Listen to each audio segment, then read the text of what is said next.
Hi guys, मैं महक Gupta academy of structure learning Jaipur. So guys आज आप डिस्कस करांगे कि केड़े डॉक्यूमेंट्स की रिक्वायरमेंट है या जरूरत है विजिटर या टूरिस्ट वीजा ते जाण वास्ते। गाइज एज वी नो कि जो पंजाब की इकोनॉमी एग्रीकल्चरिस्ट इकोनॉमी है तो मेजर पॉपूलेशन फार्मर है या एग्रीकल्चर है। सो एक पर्टिकुलर कैटेगरी नूं केड़े डॉक्यूमेंट्स या प्रूफ्स की लोड़ है एक विजिटर वीजा या टूरिस्ट वीजा अप्लाई करने वास्ते। सो गाइज फर्स्ट डॉक्यूमेंट तुहानूं चाहिदा है जे फॉर्म। जे फॉर्म हुंदे आ जदों तुसीं आपदी फसल नूं बेचदे हो तां गवर्नमेंट तुहानूं ओहदी जगह ते की दिंदी है जे फॉर्म। एंड जे फॉर्म तुसीं डिजी लॉकर या फिर ई मंडीकरण तो डाउनलोड कर सकते हो। आजकल सिस्टम ऑनलाइन हो चुका है, लैंड मैपिंग होंदी है जिस दे अकॉर्डिंग तुहानूं जे फॉर्म मिलदे है तां आपदा जे फॉर्म जरूर कटवाओ। पहला काफ़ी फ्रॉड्स होंदे सी, ना ही बंदे कोल जमीन हुंदी सी ना ही जे फॉर्म हुंदे सी, बट फिर भी वो आर्टिफिशियली जे फॉर्म कटवा लेंदा सी। बट हुण सारा कुछ ऑनलाइन हो चुका है जो कि बहुत वधिया है। आपां जेन्युइनली आपदे आप नूं जस्टिफाई कर सकते हैं कि हाँ असीं फार्मर हाँ ते पोर्टल तो डाउनलोड कर सकते हैं आपदे जे फॉर्म। सैकेंड प्रूफ लगता है थोड़ी इनकम टैक्स रिटर्न्स। बहुत लोग कहते हैं कि एग्रीकल्चर एक्टिविटी एग्जाम्प्ट है, इस पर कोई टैक्स नहीं लगता, तो फिर असीं इनकम टैक्स रिटर्न क्यों फाइल करिए। गाइस ਇਹਦੇ ਪਿੱਛੇ एक रीजन है, ਉਹ ਇਹ है कि जो इनकम टैक्स रिटर्न एक बहुत वधिया प्रूफ ਮੰਨਿਆ ਜਾਂਦਾ ਹੈ जो ਤੁਹਾਡੀ ਇਨਕਮ ਨੂੰ ਜਸਟੀਫਾਈ ਕਰ ਸਕਦਾ ਹੈ ਅਤੇ ਇਹਦੇ ਵਿੱਚ ਤੁਸੀਂ ਆਪਦੀ ਐਗਰੀਕਲਚਰ ਇਨਕਮ ਦੇ ਨਾਲ ਕੁਝ ਆਪਦੀ ਡੈਰੀ ਇਨਕਮ ਦਿਖਾ ਸਕਦੇ ਹੋ ਜਿਹਦੇ ਨਾਲ ਤੁਹਾਡੀ ਓਵਰਆਲ ਇਨਕਮ ਵੱਧ ਜਾਂਦੀ ਹੈ, ਇਨਕਰੀਜ਼ ਹੋ ਜਾਂਦੀ ਹੈ। ਤਾਂ ਅਕੋਰਡਿੰਗ ਟੂ ਮੀ ਇਹ ਬਹੁਤ ਵਧੀਆ ਚੀਜ਼ ਹੈ। ਇਨਕਮ ਟੈਕਸ ਰਿਟਰਨ ਜ਼ਰੂਰ ਫਾਈਲ ਕਰੋ ਤੇ ਟਰਾਈ ਕਰੋ ਤੁਸੀਂ ਆਪਦੇ 3 ਸਾਲ ਦੇ ਜੇ ਫਾਰਮ ਦੇ ਨਾਲ 3 ਸਾਲ ਦੀ ਆਈਟੀਆਰਸ ਲਗਾਓ। ਅਗਰ ਨਹੀਂ ਹੈਗੀ ਤਾਂ ਕੋਈ ਆਪਸ਼ਨ ਹੀ ਨਹੀਂ ਹੈਗੀ, ਆਪਦੀ ਲੇਟੈਸਟ ਰਿਟਰਨ ਤਾਂ ਜ਼ਰੂਰ ਫਾਈਲ ਕਰੋ। थर्ड चीज तुसी कर सकते हो आपदा तहसीलदार तो सर्टिफिकेट बना सकते हो। तहसीलदार का सर्टिफिकेट का की मतलब है, तहसीलदार तुहानूं लिख के दिंदा है कि इस बंदे कोल इन्नी जमीन है तो इस ते वाई करके इन्नी एनुअल इनकम कमांदा है।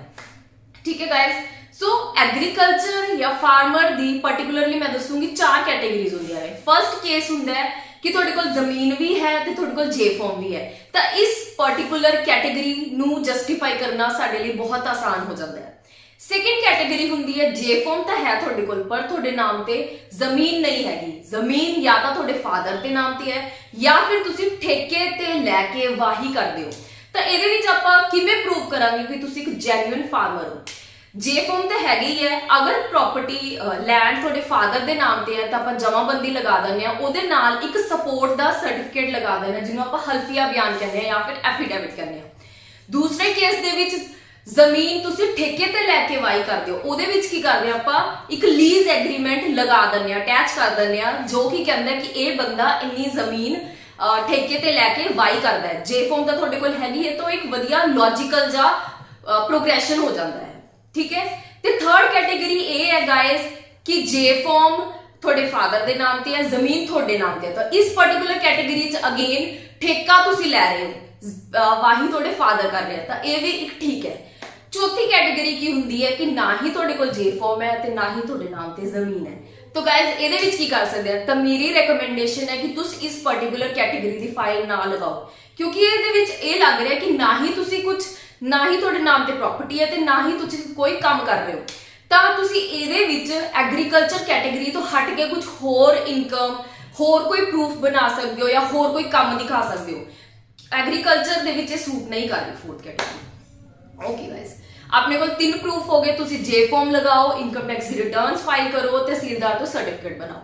चौथी चीज है तुसी एफिडेविट लगा सकते हो, हल्फिया बयान, जो कि मैं क्या सपोर्ट करते हैं कि जमीन सपोज थोड़े फादर के नाम से जिहदे लिखा जाता है कि मेरा बच्चा बाहर जा रहा है, मैंने इस तो कोई प्रॉब्लम नहीं है कि मैं उन्होंने स्पॉन्सर कर दिया। ठीक है, लीज एग्रीमेंट में तुहानूं दसता जमीन अगर तुसी ठेके ते लैके वाई करदे हो तो लीज एग्रीमेंट लिखवा सकते हो। दूसरी अगर तुसी जमीन खुद वाई नहीं करते ठेके ते दिन्ने हो तां भी लीज एग्रीमेंट एक वधिया प्रूफ है। ठीक है, नेक्स्ट चीज जमाबंदी है। सपोज जमीन मैं क्या थोड़े फादर के नाम से तो तुसी लेटेस्ट जमाबंदी निकलवा के वो इंग्लिश वर्जन करके असीं लगाने हैं। ठीक है, नेक्स्ट चीज है सीए रिपोर्ट।